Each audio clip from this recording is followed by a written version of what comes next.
Okay, here's the table. Just wanted to show you a few details on this. I just made this, and this is going to stay in the shop. This is for, I have a subwoofer that's going to go down here, and my tuner, currently it's on some cinder blocks, and so this will make it look a lot nicer. So it's made out of red oak, and mostly tried to keep it straight grain, just for looks, not necessarily quarter sawn, but straight grain, and I'll talk about a few details on the design.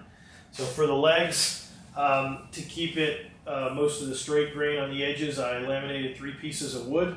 The center can be the, of all the choice you've got, the center can be the flat sawn, because then you get the edge grain that you see here. And then I chose, when I laminated the other pieces to the side, typically you have the grain running at an angle, so I chose it so it would be on the 45.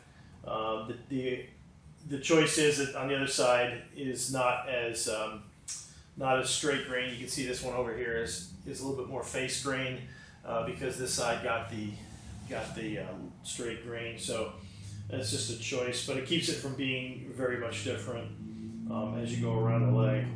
We'll start at the top here. Use loose tenons to go from here straight through this piece into the apron. There's a shorter tenon in here, just cut them on the router table. There's just a small tenon that holds this piece in, this decorative piece here on the edge, and I used hide glue because it acts as a lubricant, and it let the tenons fit tight and then go together without any race to get it all clamped up. And it took a little while to get everything lined up. I also made the tenons a little smaller, a little bit narrower than the openings here, so I could get all these edges lined up with the top of the leg, and that worked out fine. Another detail I came up with was taking the octagon. I used a chamfer bit on this on the router table, and taking the octagon not all the way up, and then offsetting these 2 sides. I thought that looked kind of neat. Originally I had a plan to end the bottom on this side and end the outside down here, and while that looked neat on a small piece, it made it look kind of blocky and unfinished. So I continued the octagon all the way down, and still this side looked, looked too square, so I continued that all the way down. And then what I did was I just cut an arc into the edge, and then because it goes up higher on the sides, you get this sort of unique look. I don't know if I like it that much. Just thought I'd try something different than what I'd done before. I mostly wanted to avoid the leg just being straight down all the way into the ground, and it just looks like it's not going anywhere. Looks like it's not done.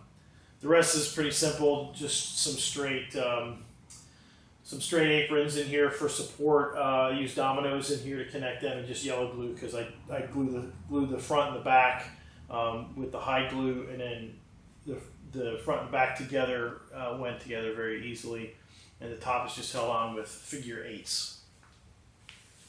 So the top is a couple pieces glued up. I think it's 3 pieces. This piece in the center, that's a little darker, was a different piece, but all in all, it's a nice straight grain oak. I really like it. It has sort of the linear look to it. Just has a look that I like. I don't really like the face grain, the graininess of face grain oak. I think that's a little too busy, but I really like this look. I didn't know this was going to be as different a color in the center. It wasn't as different until I got the finish on it, but it's okay.